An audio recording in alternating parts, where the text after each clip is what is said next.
And I wasted 2 years of runway resources, people that just got so fed up with me, like, Yeah.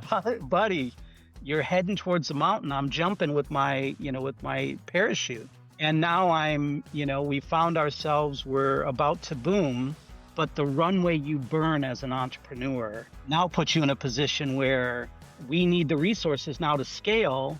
And I sure could have used all that. Boy, I sure could have. You're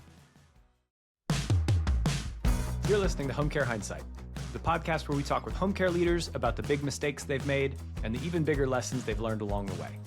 I'm David Knack, head of sales here at Zengage, and I've built a career on the idea that we learn a whole lot more from our mistakes than from our successes, which is great because I've made a lot of mistakes. I've gotten to know some of the leaders in this industry who've built amazing businesses and are super well respected. So I thought it'd be fun, instead of asking them about the great things they've accomplished, to have them tell the story of one of the biggest mistakes that they've made and how that mistake changed their thinking and the way they run their business. All right, we are back. Another episode of Home Care Hindsight, brought to you by Zengage. Most people know us for our caregiver engagement platform. That's been awesome.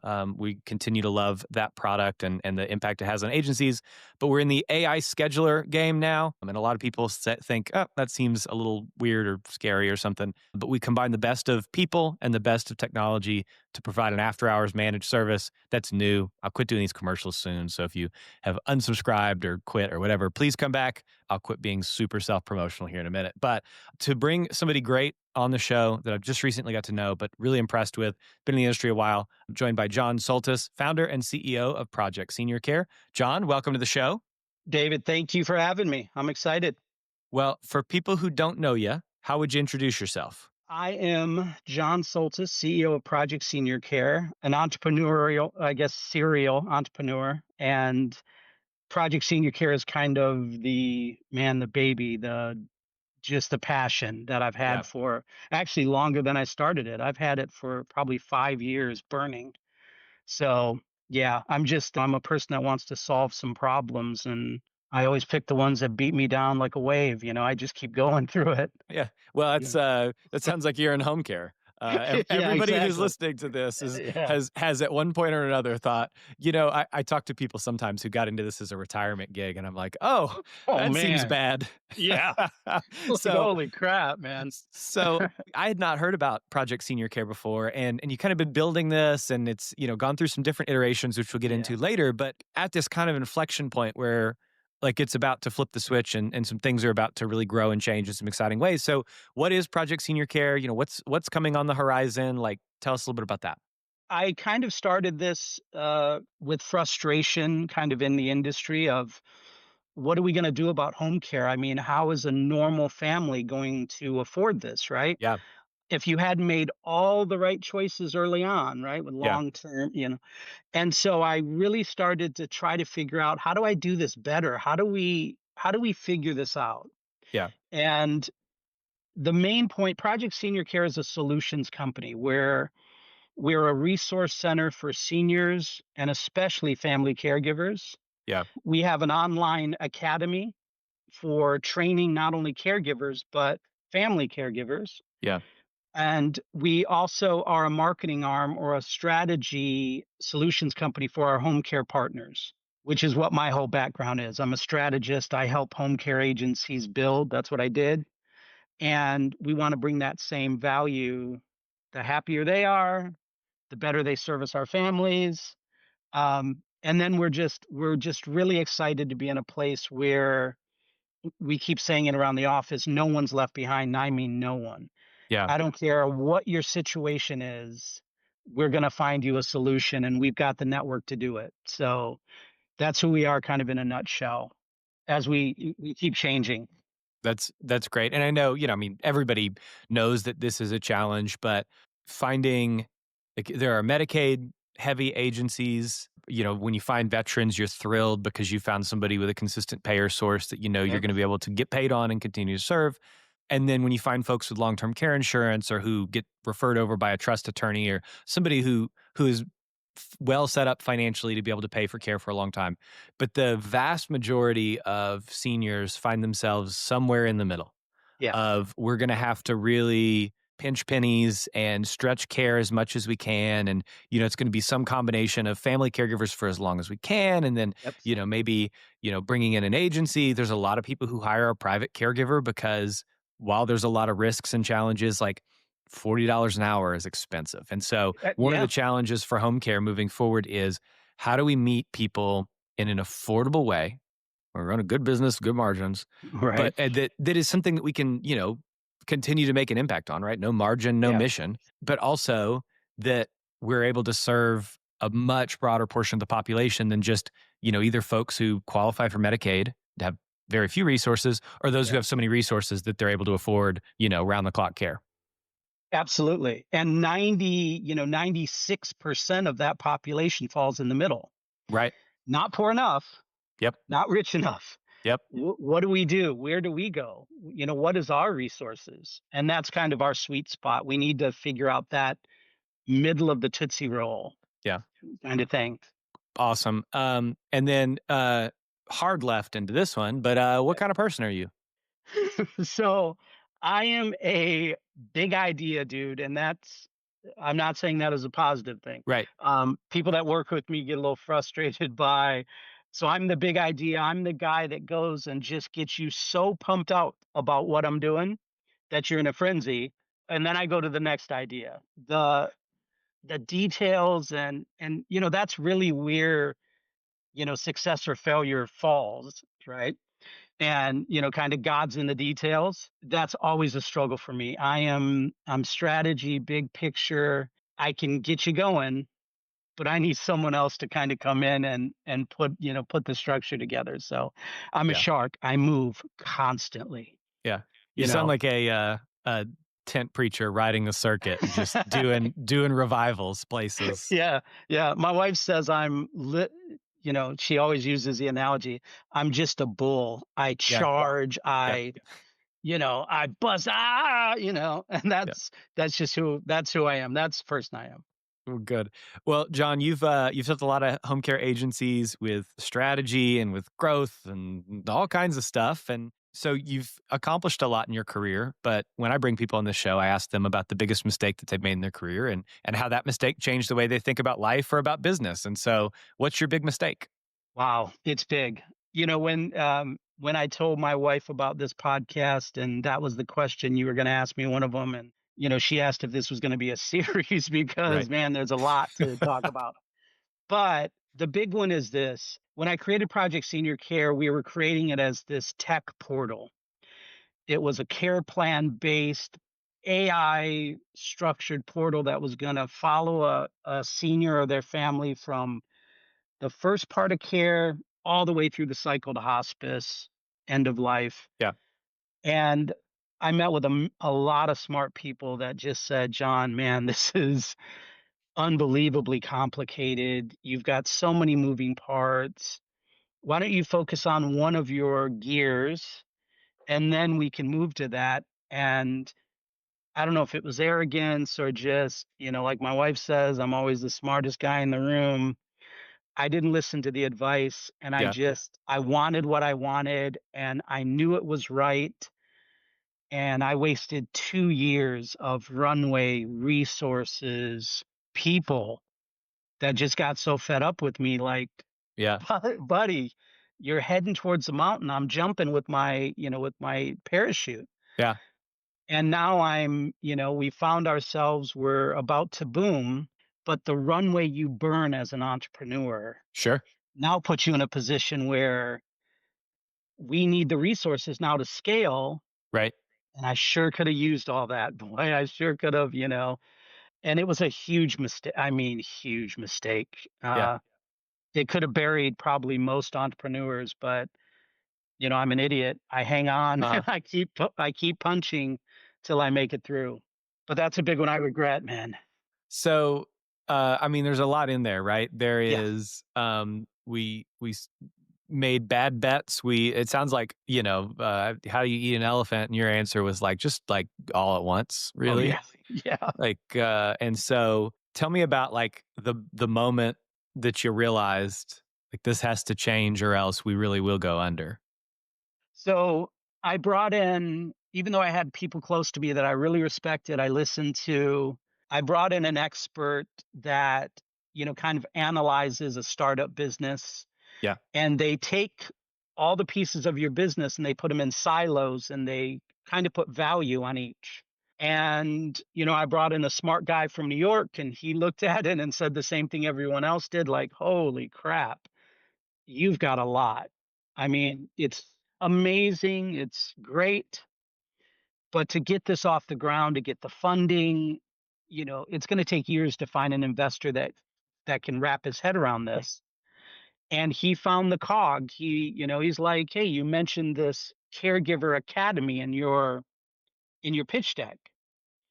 Let's talk. Tell me about this." So I started telling him about him. And he said, "This and this mentor program that you've been kind of playing with, this is it. This is your foundation." And from that day, I never looked back. We've been building this, got the academy up and running. We've graduated 3 classes. We're doing placement. And then it all kind of fit together. Everything kind of pieced together in the mentor program, and that's where we are now. We're on the tip of the wave, and I'm getting ready to ride this thing all the way to the beach. So One of the challenges that we're constantly processing as a business is, okay, when's the next step? Right? Like we are doing this thing today and we're doing it pretty well. Like we're, probably getting 40% of the value out of the thing that we could.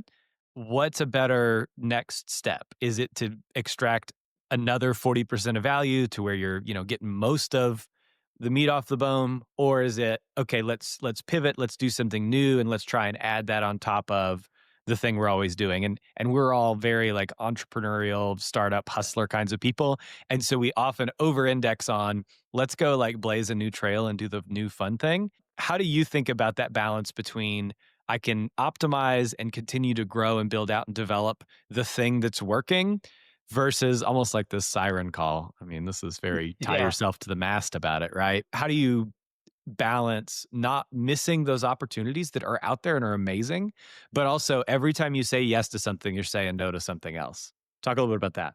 sure. So as being in business, every time you say yes, there's finite amount of resources. Yeah. So every lever you pull has an effect somewhere else. Yeah. And I am a huge proponent of trying to capture every opportunity. Yeah. And one of the biggest for our industry, one of the biggest problems is we're so new into this problem of home care, aging, right? The silver tsunami that's coming. There are so many opportunities. There's so Yeah. many needs, right? And I think that our strategy now, learning our lesson from some of the big mistakes in the beginning, Yeah. is we've really hit upon an amazing service for all of our ecosystem, our seniors, our families, our home care providers, our vendors. We're going to put all of our resources in this, make sure that we've built an infrastructure to scale and scale quickly. But we are really limiting going after other opportunities right now. I think the silos that we have are going to carry us probably for the next 2 years before I'd be looking at adding anything else to it because there's so much within this basket to expand. I just think it's enough right now for us. And if we focus on this, it'll lead me to that bigger, I think tech is a huge opportunity. I'm a true believer that it has to be a part of that puzzle. Physical home care with tech. It's the only way we can do it, unless you have unlimited funds, which most people don't. So I think there's a lot of opportunities coming, but we're going to stay focused for the time being. I, of course, have unlimited funds. So Nice. just let me know what you need some funding for. I got you. Nice. I love it. Yeah, it's weird. So one of the things that you mentioned is obviously the like finite nature of like resources and money and Mhm. stuff to continue to build. But it also sounds like your team was impacted and suffered a bit because of the kind of lack of direction and vision. So talk a little bit about kind of the leadership journey that you've been on because you strike me as somebody who's always like, like people would like to work with and, get along well with and whatnot. But basically, it sounds like people got in and were like, oh, this is like, I can't see myself here long term. I'm getting burned out. I'm getting stressed, whatever. And so, what's that like today in your team and kind of how have you gotten there? Yeah. So this was a really unusual, I've always been a person that always tells, someone that's going to start a business since I've been at this a long time, never get emotional about a business, right? I've always been one. You can be passionate, absolutely. But if you don't stay a bit detached, you're going to miss those signs. You're going to miss those red flags. And for the first time in my career, I got so into this that usually I have people that are, and I should say most of the team that's with me have been with me through my other businesses. So they understand who I am and my leadership skill, and they're dedicated to me. Some of the newer people that came on that I guess thought I would be open to listening to their ideas, and you know, they found they were hitting a wall because I was just so apps, even investors. I'll give you money if you pivot here. Absolutely not. I turned down so much money because you don't get me. Therefore, you are not the bright person I want to be with. If you don't understand this, then you're not the guy I thought. Instead of going, why would they give me so much money if I pivot? Because they're really smart. They're not going to gamble money on something they don't know is going to hit.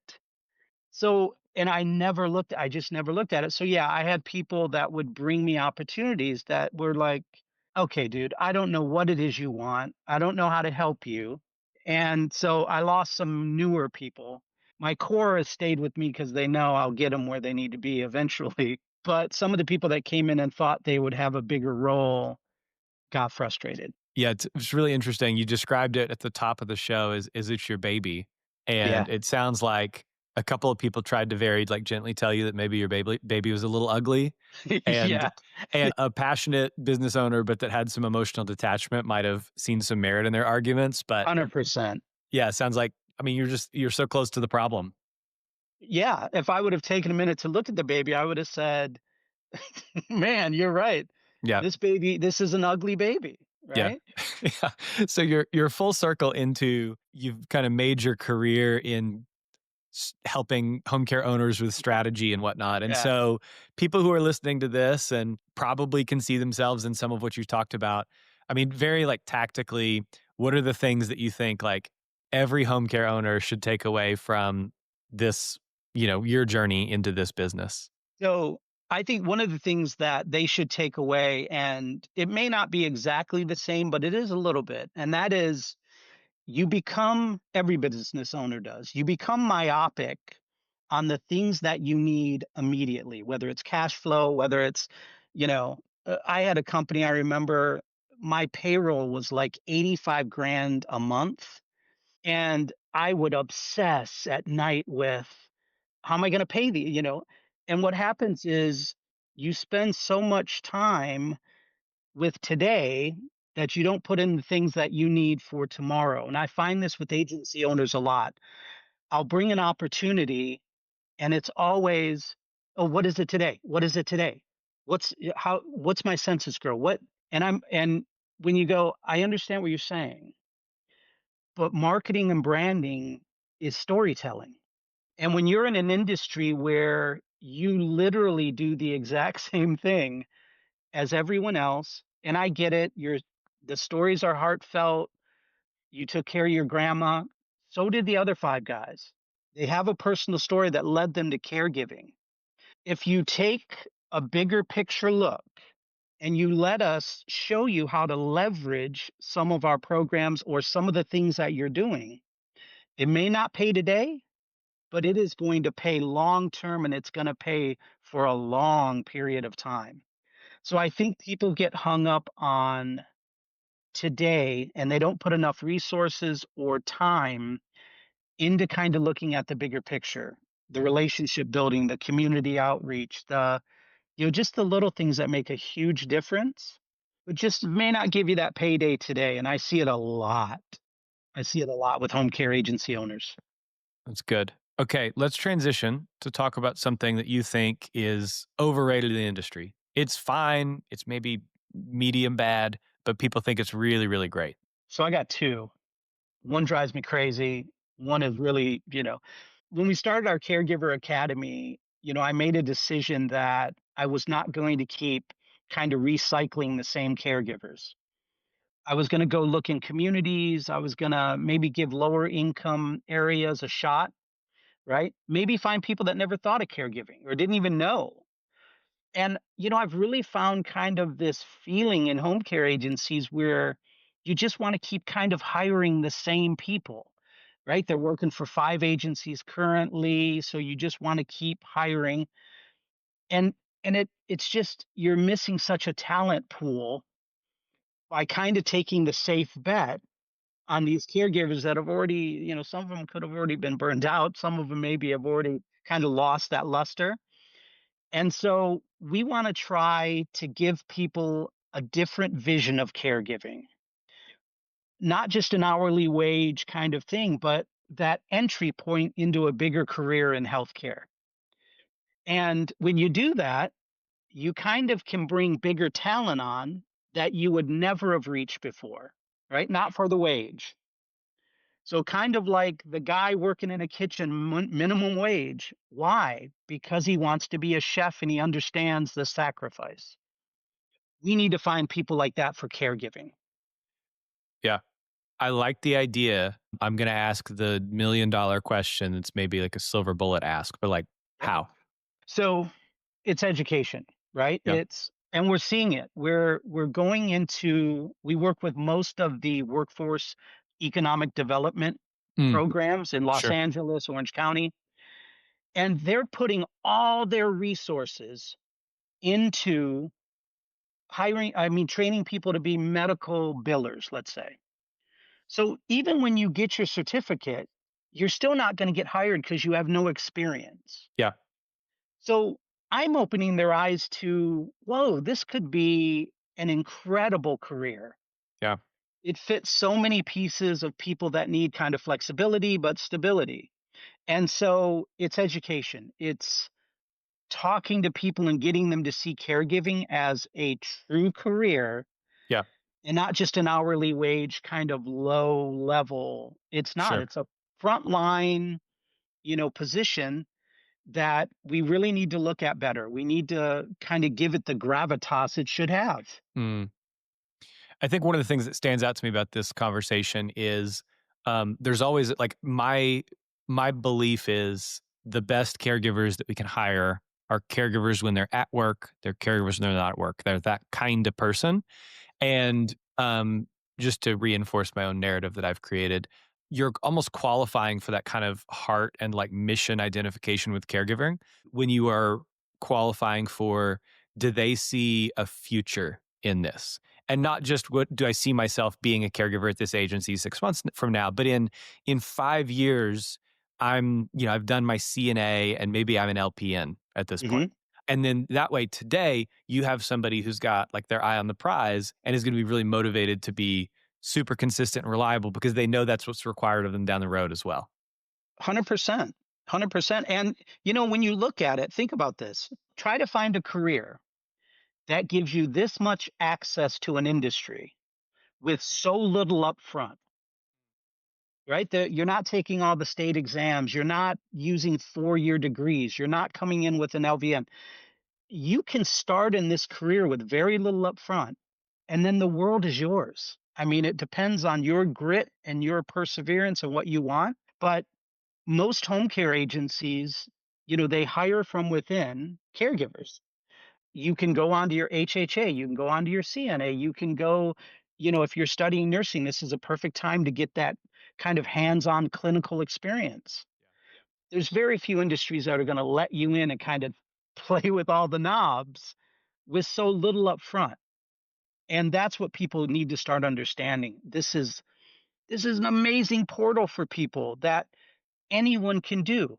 And that's why we're given so many scholarships. I don't care if you didn't make all the choices right in life. I don't care if you didn't go to a top university, right? There's still opportunity for you if you've got the heart you've got the passion, and you're committed to this mission. And we're willing to pay for your training. We're willing to put our money on the line for it Yeah. if you fit that mold. Yeah. No, it's great. You had another thing that was overrated. So I need to be careful about how much I bad talk these organizations, but home care agencies seem to value these referral sources that give the veneer of helping a family. Whether it's, you see a ton of the commercials where a family calls in for guidance on, let's say, home care, and their information is sold to 10 different agencies that kind of harass them into. So, what bugs me about it is you'll never talk to a family that's calling to find care because they're just window shopping. There's no real crisis yet. We're being proactive. That never happens. They're calling in crisis mode because something's happened. They need guidance, and they don't need their stress level multiplied by 20 just to get a few names that they could have Googled. And I don't know why home care agencies, most of the answers, because I ask every home care agency, why would you keep using these? And the answer is always, oh, there's really not a lot more in the end. There's nothing else. And that's one of the reasons we're doing what we do. There is something else. There's a better way to do this. And we're doing it. We're doing it. Yeah. All right. We talked about a big mistake that you made, but what's a little mistake that you see home care owners make all the time? And if they quit, it'd make their lives, their businesses like 10 times better. Well, I think it goes back to, and I've got to say it again because it's little mistakes that equal huge mistakes. And that is, and it's one of the education things that we're doing with home care agencies, is that kind of living for today mentality. So you've got the two kind of spectrums. You've got, I only want to look at this minute because this is what I need to survive. And I want to grow so fast that I'm just going to, yeah, la, la, la. Well, these mistakes that you keep making about only looking at today, causes you to be in a cycle of constantly it's hand to mouth. And you've got to be a farmer. We're all hunters. I mean, that's what we do. I've been in sales my whole life. There's times to hunt, but if you're not farming, if you're not planting, man, you are constantly on a treadmill that doesn't stop. And when you're a business owner, and I get it, I've got a million things I've got to do today. Farming isn't what I want to usually hear, right? But if I don't listen, if I don't strategize for that, I'm not going to be able to move. I'm not going to be able to scale. I'm not going to be able to grow. How are you going to grow your census when you don't have the resources to bring on that extra staff? So the programs we're putting together, I'm trying to alleviate some of that back office work for the home care agency where it doesn't cost them such a gamble to help us plant. Right. So I'm trying to reduce the risk reward, equation by taking a lot of the risk off them and showing them how our storytelling, man, it's going to plant crops that you are long after we're gone, you're still going to be reaping these crops. So it's small mistakes, but it builds into huge mistakes if you let it keep going on and on and on. Yeah. Very best time to plant a tree was 20 years ago, and the second best time is today. Every day that happens, and it's so easy to look up and realize it's been 60 days or 90 days since you've really invested in the farming apparatus of your business. And, like plants don't do so good when that's how long it's been. Absolutely. And I get it. Man, do I get it. We all get it. We've all been there. And that's maybe why I see it so clearly, because unless you've lived it, right? I sit across the table from, and I'm sure you have too. I sit across a million people that go, yeah, I was going to start my own company, but, right? Yeah, I was going to do that. I had an idea, but, unless you've lived it, unless you've been on the front line, unless you've had people counting on you to run a business and pay them and their families, you don't understand the process. And, it helps to have lived through it. Yeah. Yeah, there's an existential dread to cash flow issues that go beyond a math problem. Oh, 100%. Yeah. As an employer, the thought of having to tell an employee that's just given his time to you that you're not going to be able to pay him is a nightmare that kept me awake no matter how bad things got, I would not miss pay. And these are decisions that are tough. This is why everyone doesn't go start their own business. It's hard, incredibly hard. All right. Well, we've talked about a lot of mistakes, but I want to end every episode on a high note. So tell me about something that's happened lately in the business that you're really proud of. We've had a huge win. I've been working for quite a while trying to bring in more nonprofit resources, but I didn't want them to be a resource like, hey, give them a call, maybe they can help you. I wanted a formal partnership where it was an extension of Project Senior Care in our programs. And we partnered with a few huge ones that are now allowing us to do the no one left behind protocol. And before, you know, completely being transparent, our resources or our program really helped the people that kind of had the resources to pay the providers, right? And I just felt not only for us, but for our home care agency partners, the power that comes with saying, don't just send me the ones that can pay, send me everyone, right? And for all the ones I help that have nothing, send me a few, right? Send me a few that can keep this mission going. And so now we're at the point now where I can offer our home care agencies, the ones that are in our mentor program, the ability to help with discharge, the ability to offer food programs, durable medical. We can even get some home care paid for, veteran services. And now I can offer it as an extension to anyone in our network. You can go with full confidence and say, I can help that person.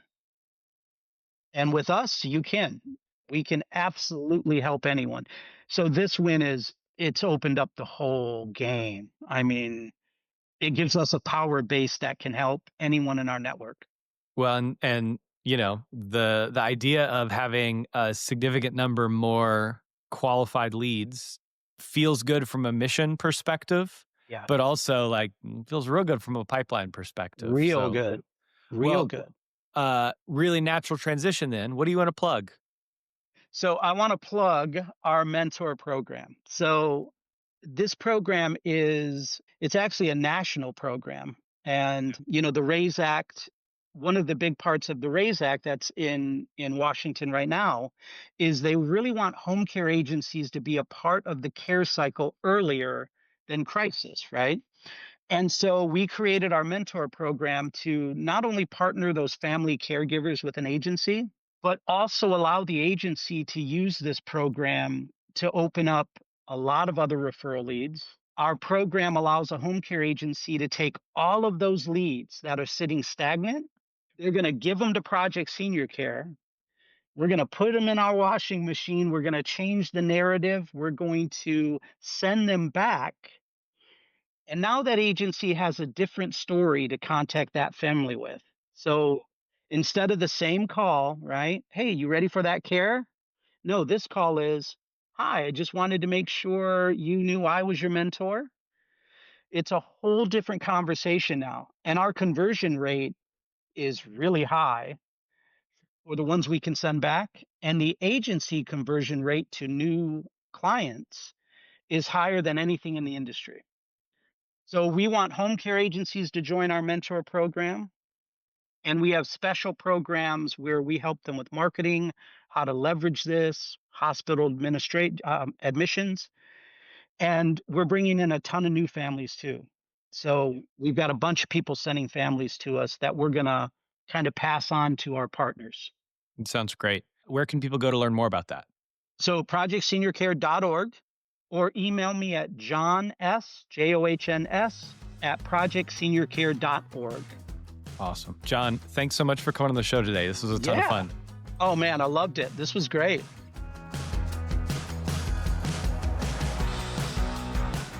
On behalf of the team here at Zengage, thanks for listening to the show. We'll be back next week with another episode, so be sure to subscribe wherever you listen to podcasts on Spotify or Apple or YouTube. Leave us a rating while you're there. It helps other people find the show. If you have comments on the show, drop me a line, david@zengage.com. Would love to hear from you, chat with you there.